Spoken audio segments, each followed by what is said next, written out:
So tell us about dilating. Yes, so dilators. So I will show you using our beautiful dilators here. So dilators come in progressive sizes. We, for example, have 8 progressive sizes, the smallest of which is about the size of my pinky here.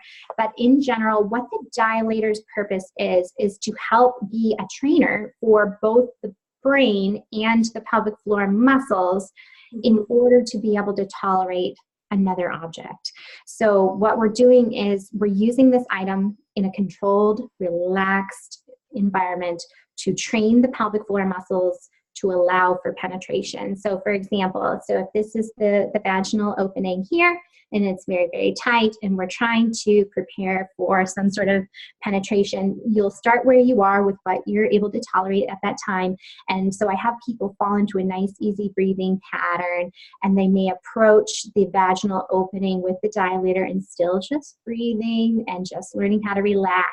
So then with that input, when our brain feels something, so for example, if there was like a bug on your arm, your brain would draw its attention to it and you'd say, yes, there's a bug on my arm, and you would take care of it. So what we're training it is, okay, there's something here. This thing is not a threat. This thing is not here to hurt me. So we're training our brain to comprehend that relaxation is safe. Because oftentimes what's happening, as you mentioned, there's this pain cycle where we've experienced pain once and your brain says, don't worry, I'll save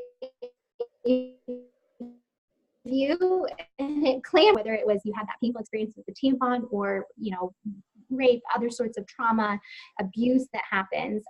We even see this in people that have not had a sexual trauma, but they've had an emotional trauma. And the last thing that your brain wants to deal with in that instance is penetration.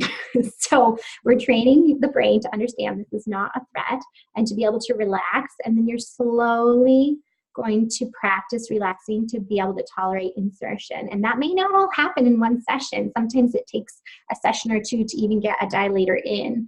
Once that ball is rolling, then you're working on maintaining that relaxation for about a 15 to 20 minute period so that it becomes more habitual. And then from there, you can progress to larger and larger dilator sizes until you reach your goal. So, you know, when you look at a set of dilators, no matter whom they belong, you know, whatever brand they are, and you look at the largest one, if your partner at that time is not that largest one, then that doesn't have to be a goal. You know, it's for what functional purpose you're trying to achieve. And I have them right here. Oh, look at those. I totally agree. I mean, I love the way you explained it, is to teach the body that they're not a threat, right? So safety is so important here because your body's just trying to protect you at the end of the day. Yeah. It's actually trying to help, right? So your body's being good to you. Yeah. And they are progressing where the size difference isn't massive between them. So step by step, it would be very comfortable for the brain to see like, okay, this one went in, so maybe this one can. What I like recommending too is like, put the biggest ones away in the beginning to like not overwhelm you, because like I wouldn't want to see this one and this one beside each other. Yeah. It can feel like such a long journey when you look at, you know, if you're staring at a mountain that you have to climb, it can seem impossible. But if you say, I'm going to make it to that tree, I'm going to make it to that rock, you know, and progressively, day by day, you're working on getting up that mountain.